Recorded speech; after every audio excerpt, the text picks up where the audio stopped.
Harvesting inner abundance is a theme that inspires us to discover and develop the wealth within us.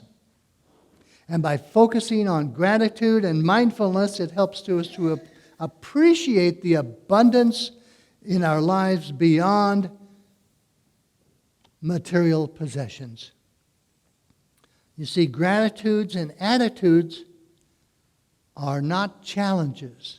They are choices. Your gratitude is magnetic. And the more gratitude that you have, your abundance magnetizes as well. Because that's a universal law. Muhammad said this, that gratitude is the abundance you've received, is the best insurance that abundance will continue. And the Buddha said that you have no cause for anything but gratitude and joy. Did you know that happiness has 9 letters? And so does gratitude. Cry has 3 letters and joy has 3 letters. So it's always a choice on how you want to experience the letters that come out of your mouth. You see, here's a good question. Why is feeling grateful like taking a virtue vitamin? This stems from a 2,000-year-old Cicero. And he said that gratitude is not only a great virtue, but the parent of all virtues. When you feel gratitude, you become more honest. When you feel gratitude, it makes you more generous. When you give more resources to other people, it also gives you more patience and perseverance. And from the science of mind, there's only one time it speaks about gratitude in the whole book. I was surprised, but I used the concordance to find the word gratitude. And it's on page 497. This is what it goes. In everything give thanks. An attitude of gratitude is most salutary and bespeaks the realization that we are now in heaven. Gratitude is one of the chief graces of human experience and is crowned in heaven with a consciousness of unity. Unquote. So how can we model and savor gratitude? Let's say some neighbor drops off some cookies. So you take, say, 30 seconds out, focusing on how minor this act makes you feel. And then share it with your family. It makes a difference to stop and fully pay attention to that feeling of gratitude. Quote, wow, that was the nicest thing. It makes me feel great knowing how thoughtful our neighbors are and how much they care about us, even if it's gluten-free and has nuts.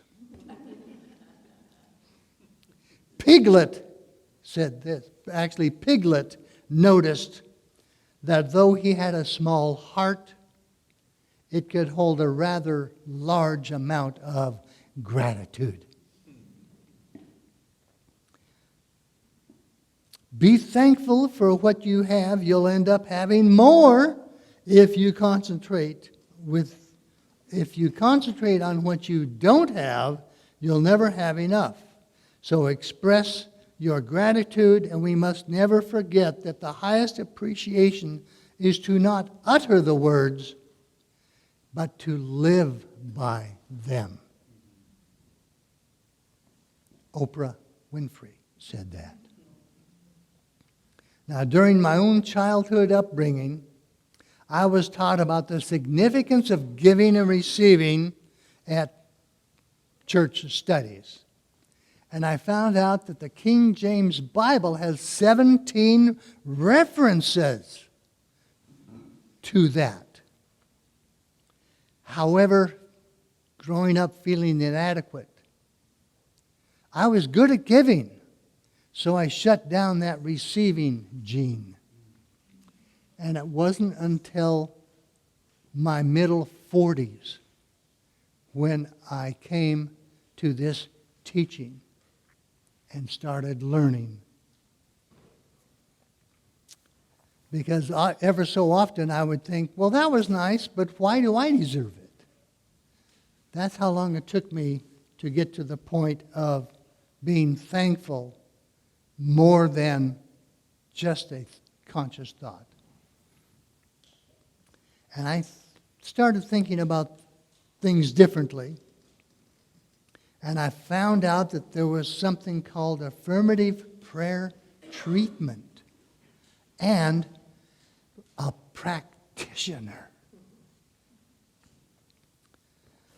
Because, when we're so focused on, as a society, in our own goals and in getting ahead, to be grateful, we must become other-focused. Cultivating a heart of gratitude means appreciating life in the present moment. It's counting our blessings. It's noticing simple pleasures and acknowledging the abundance that's already here. When we're truly thankful for what we have and content with what it is, isn't that enough? Setting aside time for a daily gratitude helps our mind and body to heal rather than promoting illness. It also means honoring others. When we lack gratitude in our lives, we're saying that we don't really fully appreciate the things that we have. We are a channel which the mind of God acts through.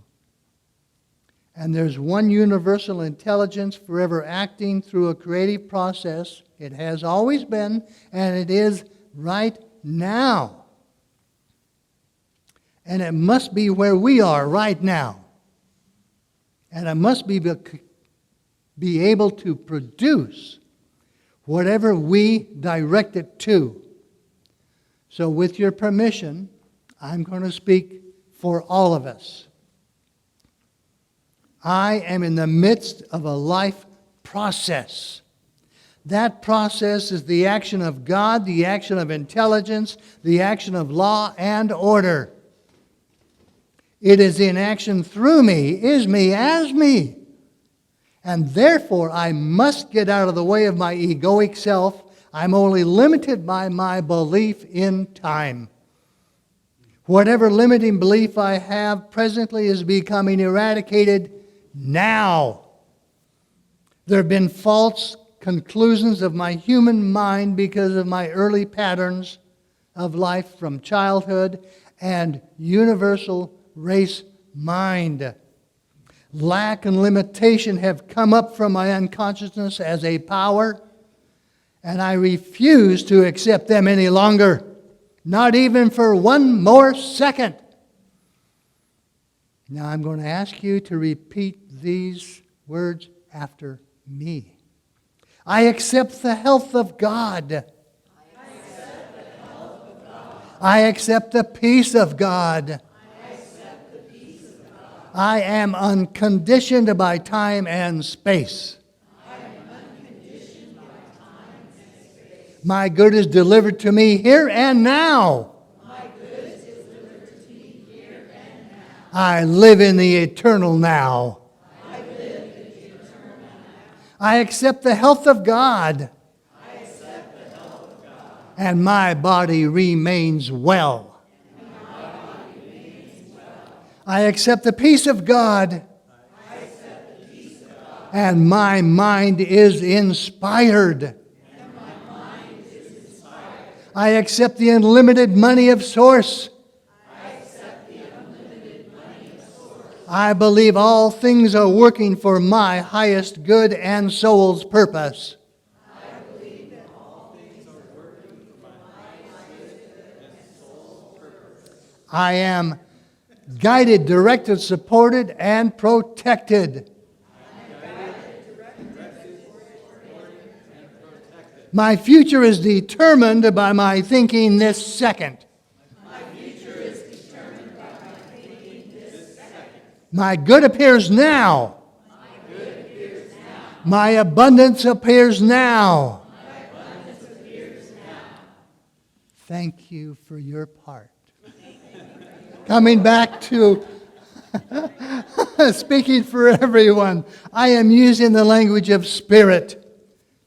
And it awakens a spiritual power within my subconscious mind which does the work.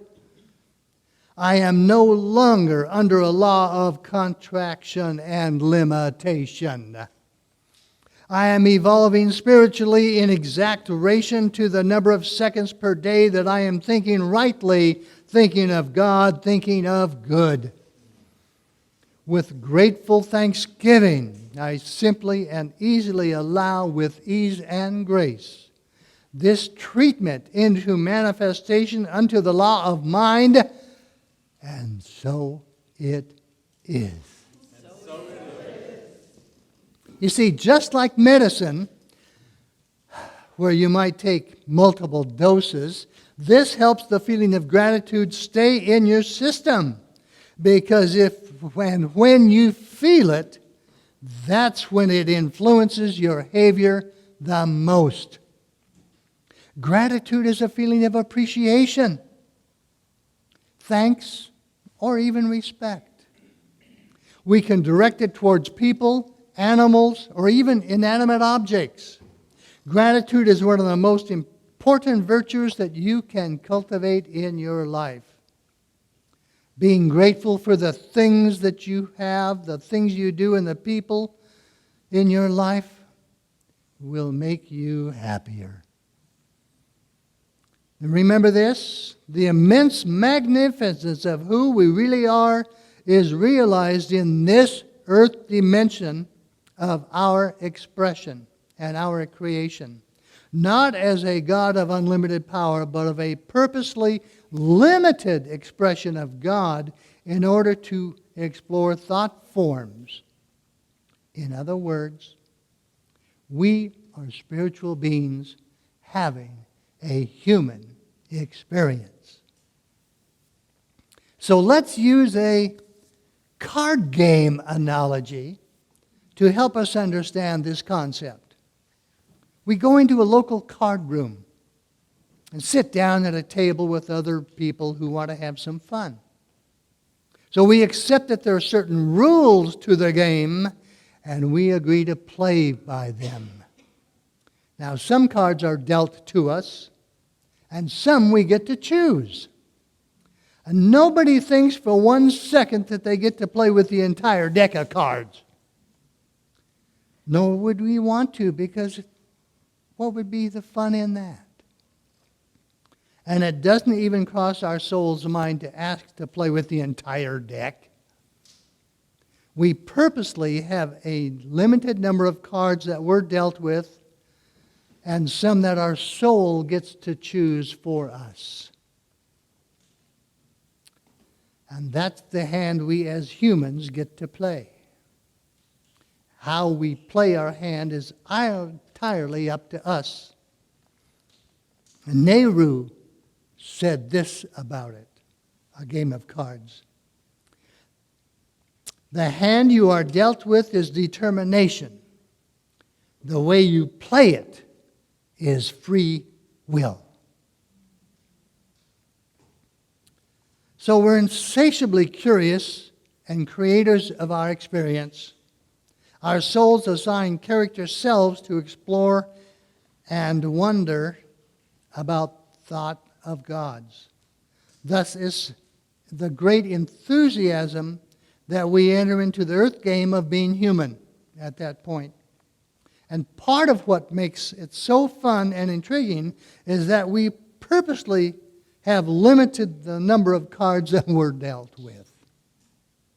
This is how experience is created, with some interesting unknowns thrown in. It now becomes a game of skill. How can we accomplish our creation of experience playing the hand we are dealt? Self-help books proclaim this. You can be whatever you want to be. And I can tell you, if it is up to me, it is up to me. 10 two-letter words to live by.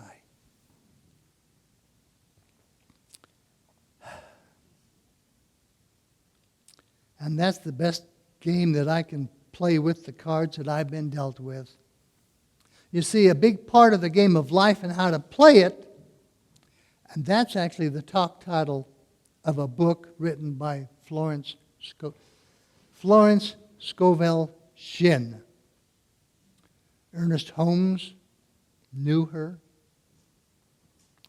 and Deepak Chopra, Wayne Dyer, Louise Hay extol the virtues of her writings. She made new thought even more accessible. And to play this game of life and how to play it is to ask, what if?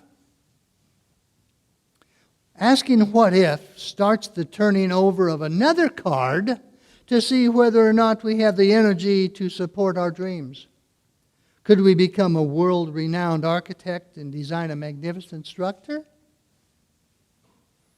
Could we become a deep-sea diver and make a fantastic new discovery?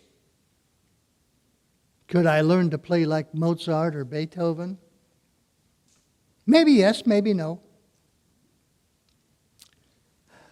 Could I sing like Elvis or Bocelli or Michael Bublé or Kenny Rogers? What if we could be like Helen Reddy and say that I am a woman? Or I Gotta Be Me with Sammy Davis Jr. The fact is that none of us are playing with a full deck. It's not an excuse to check out of the game of life. Rather, it's precisely the reason why the game of life can be so exciting and exhilarating. We're all limited and enabled by the cards that we are dealt with, part of the exquisite chance of this life. Our character self finds it exciting and challenging to discover all the cards on our table by asking, what if? And to skillfully play the hand that has been dealt and ingeniously maneuver each lay of the cards. So what are the 3 things that you can do to build gratitude? Notice good things, look for them, appreciate them, and being here is good, right? Okay. Savor, absorb, and really pay attention to those good things. Look around you. Look around you and smile at somebody else. Accept their smile, and then look to your right at the tables holding a plethora of goodies, and even goodies behind you. Express your gratitude to yourself. Write it down or even thank someone. In the quiet release of November, as the daylight yields to the whims of the encroaching night, a subtle alchemy takes hold. The air, crisp and cool, whispers of a season of transition.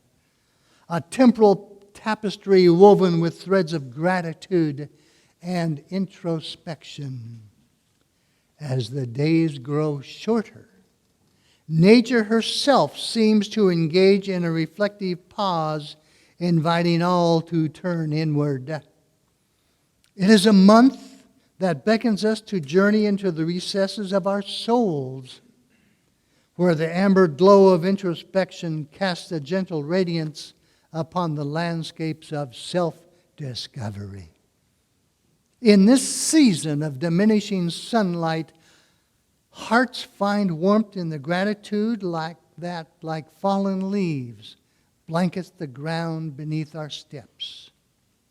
Each day becomes a canvas upon which to paint the hues of appreciation for the richness that life has bestowed upon us. November, a tapestry of amber and gold, unfolds as a chapter of harvest, a time when the fruits of labor are not only gathered from the fields, but also metaphorically reaped from the seeds of intention sown throughout the year. It is a season to reap not just the tangible fields of earth, but also the intangible boundaries of our endeavors, the lessons learned, and the growth achieved. As the world settles into a hushed serenity, November becomes the bridge between dimensions, a realm where connections transcend the boundaries of time and space. In the flickering candlelight, conversations with loved ones, both present and absent, take on a poignant depth. Memories like fallen leaves carried by the wind dance in the recesses of our minds, and the ethereal threads of connection weave a tapestry that spans generations. In the quiet rustle of leaves and the steady heartbeat of nature, there is a subtle reminder that life, like the seasons, is cyclical. November stands as a testament to the inevitability of change, urging us to embrace the beauty in both the withering leaves and the promise of a renewal that lies beneath. So in the tapestry of November, let us be grateful for the abundance that surrounds us, reflect on the wisdom garnered by the journey, and cherish the connections that transcend the boundaries of time and space. In this season of quiet beauty, may your hearts find solace, and maybe we, like the trees gracefully shedding their leaves, release what no longer serves us, making space for the new chapters that await in the unfolding story of life. With that being said, thank you, technical ground crew, sound engineers, for helping to make this day's experience and very good. And thank you, Jimmy, and your crew for the creative mind with Kenny Rogers, knowing when to hold them and knowing when to fold them. And thank you all for showing up and staying through to share your generosity. Namaste. Namaste.